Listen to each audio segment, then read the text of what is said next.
Terima kasih Anda masih bersama kami. Bagi Anda yang baru saja bergabung, kami hadirkan kembali 3 berita utama hari ini. Satu unit rumah yang sedang menggelar hajatan resepsi pernikahan di Kabupaten Langkat ludes terbakar.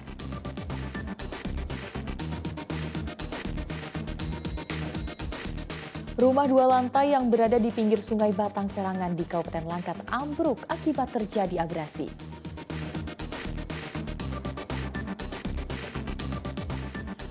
Polda Sumatera Utara menangkap 5 tersangka pembobol mesin anjungan tunai mandiri dengan nilai total kerugian 3 miliar rupiah lebih.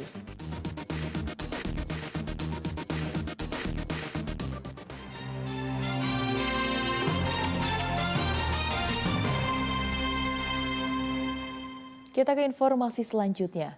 Seorang pria yang diduga pencuri sepeda motor di Kabupaten Deli Serdang Rabu pagi tewas diamuk warga. Sebelum tewas, warga sempat melihat terduga pelaku mondar-mandir di depan rumah korbannya.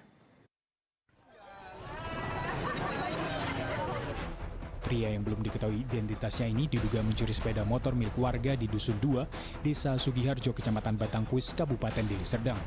Warga menghakimi pria ini karena sebelumnya kepergok beraksi bersama satu rekannya hendak melakukan pencurian sepeda motor yang terparkir di teras rumah warga. Satu pelaku melarikan diri dan satu pelaku lainnya ditangkap dan diamuk warga hingga tewas.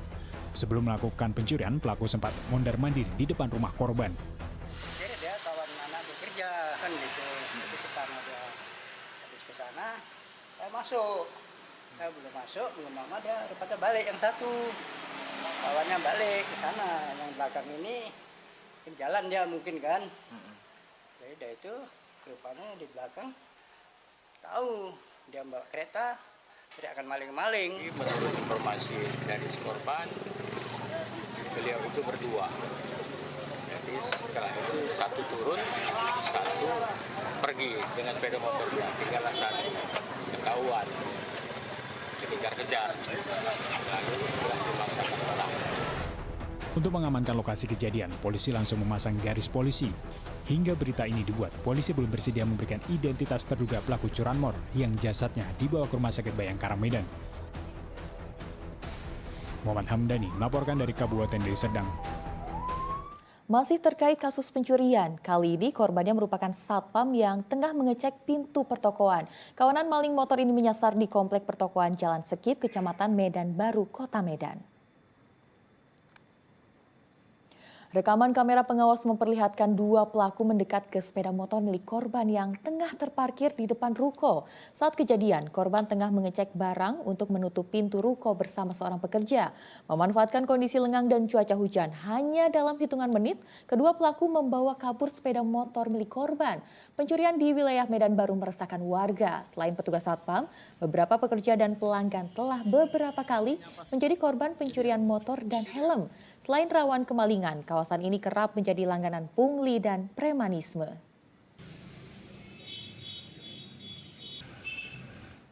Polda Sumatera Utara menangkap 5 tersangka pembobol mesin anjungan tunai mandiri atau ATM dengan nilai total kerugian 3 miliar rupiah lebih. 2 dari tersangka merupakan anak polisi aktif, 2 lainnya masih buron.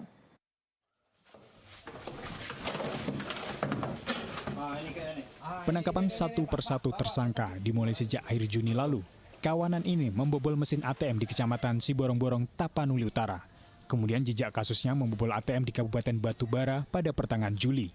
Polisi juga menemukan sejumlah alat membobol ATM dari sebuah rumah kontrakan di Kabupaten Batubara.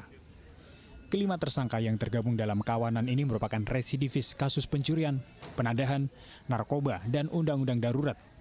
Tercetusnya kelompok ini diawali perkenalan tersangka Aspol dengan Antoni Silitonga, Arya Hermansyah, Indra Putra, dan Landi Mesa di Lapas Bangkinang, Riau. Kemudian dilakukan perekutan terhadap kakak dan adik tersangka Aspol yang ditugaskan sebagai juru angkut peralatan dan hasil curian. Keduanya kini berstatus buron. Mengungkap jaringan pembobol ATM di 6 provinsi.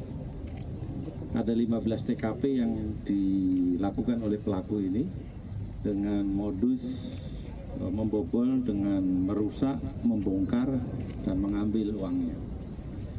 Lebih dari 3 miliar uang yang diambil dari 15 TKP ini. Semenjak membobol ATM pada 2020 lalu, terdapat 15 kali pembobolan mesin ATM, masing-masing berada di Pekanbaru, Sumatera Barat, Palembang, Lampung, Jambi, Bengkulu, dan Sumatera Utara. Dalam rekam jejak kejahatannya, kawanan ini mengincar mesin ATM yang tidak dijaga petugas keamanan.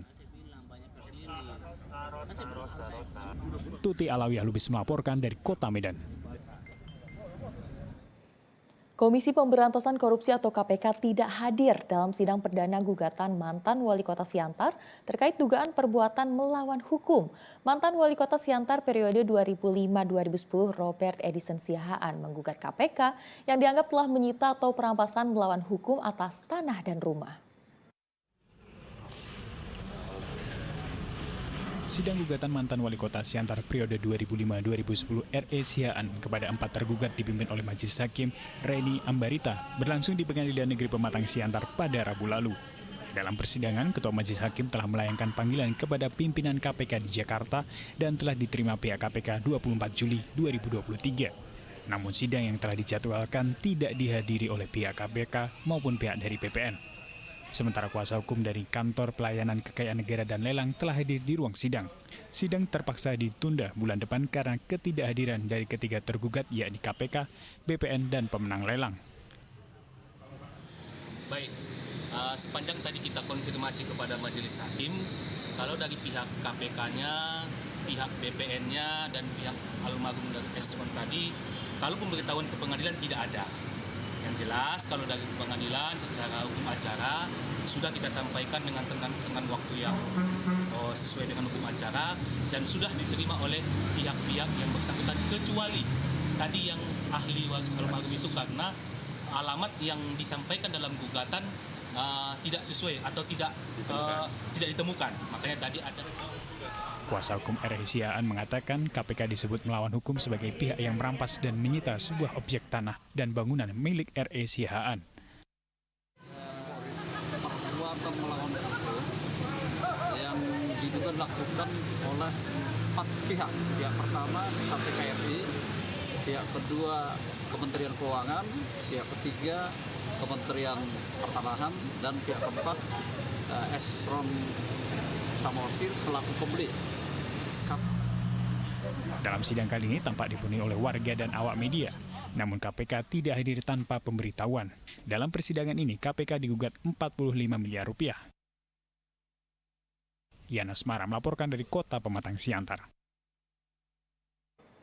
Aditya Hasibuan, anak perwira polisi terdakwa penganiayaan terhadap korban Ken Admiral, Rabu siang menjalani sidang lanjutan dengan agenda pledoi. Terdakwa Aditya menangis saat membacakan nota pembelaan di hadapan majelis hakim. Sidang lanjutan kasus penganiayaan yang melibatkan anak perwira polisi AKBP Akhiruddin Hasibuan sebagai terdakwa kembali digelar di Pengadilan Negeri Medan. Sebelumnya, dalam sidang tuntutan, terdakwa Aditya dituntut 1 tahun 6 bulan penjara oleh Jaksa Penuntut Umum Kejaksaan Tinggi Sumatera Utara. Dalam pledoinya, Aditya menyebutkan bahwa kasus yang menjeratnya bukanlah penganiayaan, melainkan perkelahian sesama teman. Perkelahian itu terjadi lantaran sebelumnya Ken Admiral, korban dalam perkara ini melakukan pengancaman terhadap terdakwa yang kemudian memicu reaksi. Karena kami hanya orang kecil yang mulia, maka kami yang harus dikorbankan. Bukan perwira sekolah sore seperti ayah saya. Ken Admiral, anak orang kaya, pemilik 5 hotel berbintang, pemilik pasar swalaya, berusaha menjauhkan diri dari masalah. Tangis dan linang air mata tampak jelas saat Aditya menyebutkan bahwa keluarganya dikorbankan. Aditya mengaku telah mencoba menghindari pertemuan dengan Ken Admiral dengan memberikan jawaban yang salah saat korban menanyakan alamat rumahnya. Kuasa hukum terdakwa Ali Piliang menyatakan kliennya tidak memiliki niat untuk melakukan penganiayaan sebab korban yang awalnya mengancam serta memaki-maki terdakwa. Anak muda dan kita juga tahu banyak juga tokoh-tokoh yang mengatakan ya ini kan perkelahian yang biasa. Alangkah sebaiknya pada waktu di kepolisian ini sudah selesai. Tetapi kami melihat nuansa politisnya ini lebih tinggi. Tapi ya mau nggak mau kita hadapi di persidangan ini. Fakta persidangan jelas bahwa pasal 351 ayat 1, ayat 2 yang dituntut jaksa dan 406 sendiri tidak pernah dilaporkan dan fakta persidangan tidak ada benda yang dirusak oleh terdakwa.